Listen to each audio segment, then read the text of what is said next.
ನಮಸ್ತೆ ಬಂಧುಗಳೇ. ಈ ಬ್ಲಾಗ್ ಮಾಡೋದೇನೆಂದರೆ, ಏನಕ್ಕಂದರೆ ಇದು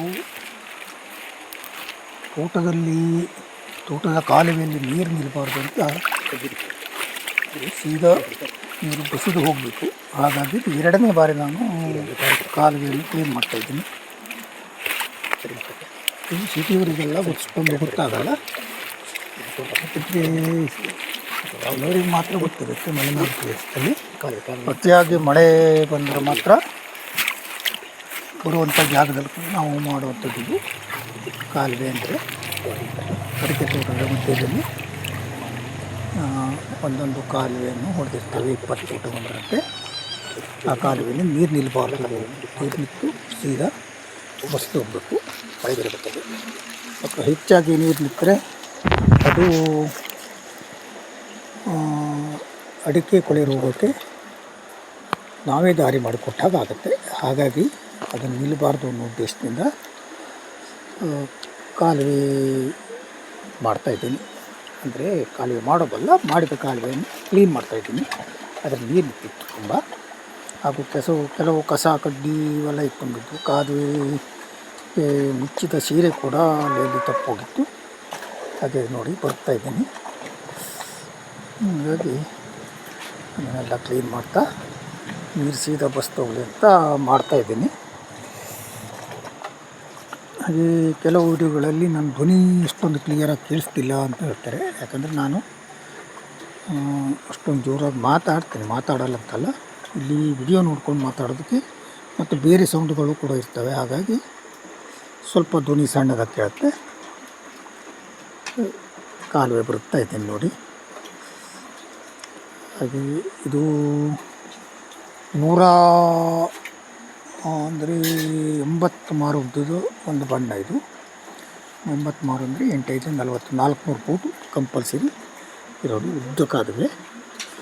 ಹಾಗಾಗಿ ಒಂದೇ ಸಮಾನವಾಗಿರೋದ್ರಿಂದ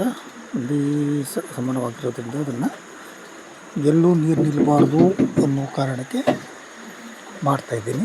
ಈಗ ಇದು ನಾನು ಒಂದು ಇಡೀ ದಿನದ ಕೆಲಸ. ಇದನ್ನು ಕೇವಲ ನಾನು 6 ನಿಮಿಷದಲ್ಲಿ ನಿಮ್ಗೆ ತೋರಿಸ್ತಾಯಿದ್ದೀನಿ. ಹಾಗಾಗಿ ಸ್ವಲ್ಪ ಸ್ಪೀಡ್ ಕೂಡ ಇಟ್ಟಿದ್ದೀನಿ. ಒಂದು ಕಾಲುವೆಗೆ ಮಾತ್ರ ನಿಮ್ಗೆ ತೋರಿಸ್ತಾಯಿದ್ದೀನಿ. ಎಲ್ಲ ಕಾಲುವೆಗಳನ್ನು ಅದೇ ರೀತಿ ಮಾಡಿದ್ದೀನಿ. ನಾನು ಒಂದು ಬೆಳಗ್ಗೆಯಿಂದ ಸಂಜೆವರೆಗೂ ಇದೇ ಕೆಲಸವನ್ನು ಮಾಡಿದ್ದಕ್ಕೆ ಅಷ್ಟನ್ನು ಕೂಡ ನಿಮಗೆ ತೋರ್ಸೋಕ್ಕಾಗಲ್ಲ. ಯಾಕಂದರೆ ಲೈವ್ ಆದರೆ ನಾವು ಲೈವ್ಗೆ ಇಟ್ಕೊಂಡು ಮಾಡ್ಬೋದು. ಇದು ಹಾಗಾಗಲ್ಲ. ಕಾಲುವೆ ಬರ್ತಾಯಿದ್ದೀನಿ. ಮುಂದೆ ಅಷ್ಟೊಂದು ಕ್ಲಿಯರ್ ಕಾಣಿಸಲ್ಲ, ಯಾಕಂದರೆ ಸಣ್ಣದಾಗಿ ಮಳೆ ಬರ್ತಾಯಿತ್ತು. ಮೊಬೈಲ್ ಕೂಡ ನಾನು ಸ್ಟಿಕ್ ಬಿಟ್ಟು ಹೋಗಿದ್ದೆ ಅವತ್ತು ನಿನ್ನೆ. ಹಾಗಾಗಿ ಅದನ್ನು ಮಾಡೋಕ್ಕೆ ಸ್ವಲ್ಪ ಕಷ್ಟ ಆಯಿತು. ಆದರೂ ಕೂಡ ಮಾಡೋ ಪ್ರಯತ್ನ ಮಾಡಿದ್ದೀನಿ. ಕೆಲವು ಕಡೆ ನಾನು ಕಾಣಿಸ್ತಾನೆ ಇಲ್ಲ ಅಂದರೆ ತಪ್ಪಿಲ್ಲ ನೋಡಿ, ಅಲ್ವಾ? ನೋಡಿ, ಒಂದು ಕಾಲುವೆ ಬಿದ್ದಿದೆ. ಈ ಕಾಲುವೆ ಈ ರೀತಿ ಇತ್ತು ಅಂತ ತೋರಿಸ್ತಾ ಇದ್ದೀನಿ. ಹಾಗೆ ಈಗ ಕ್ಲೀನಾದ ಒಂದು ಕಾಲುವೆ ಮತ್ತು ನಾನು ಸ್ವಲ್ಪ ಮುಂದೆ ತೊಗೊಂಡು ಹೋಗ್ಬೇಕು ಅಂತ ಮಾಡಿದೆ. ಆಮೇಲೆ ಇಲ್ಲಿ ಕಟ್ ಮಾಡೋಕ್ಕೆ ಬೇರೆ ಸ್ವಲ್ಪ ಅಷ್ಟು ಇದು ಮಾಡಿಕೊಂಡು ಮುಂದೆ ಮಾಡಿದ್ದೀನಿ. ಹಾಗೆ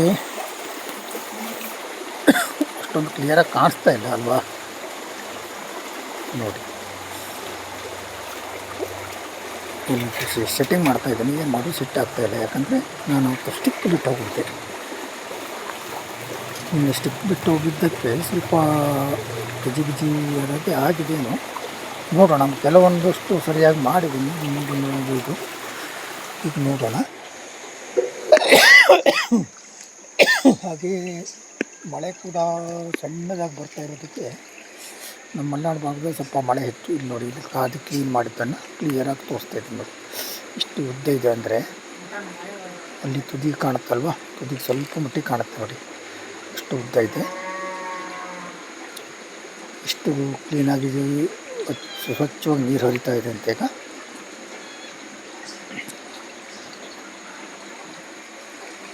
ನೋಡಿ ತೋರಿಸ್ತೀನಿ ನೋಡಿ.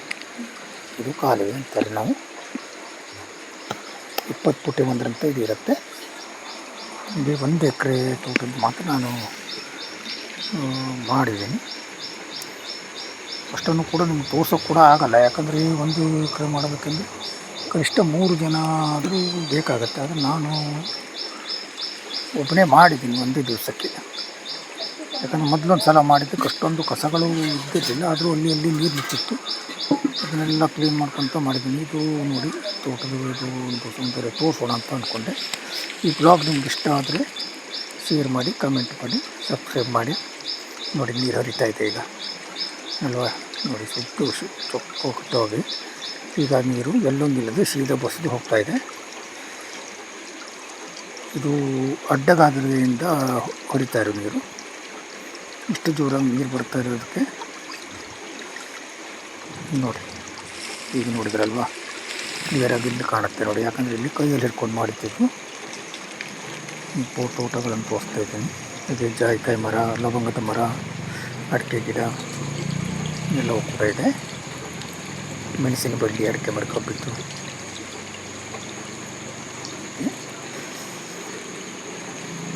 ಹಾಗೆ ಇದು ನೋಡಿದ್ದು ಲೈಕ್ ಮಾಡಿ, ಸಬ್ಸ್ಕ್ರೈಬ್ ಮಾಡಿ. ಧನ್ಯವಾದಗಳು.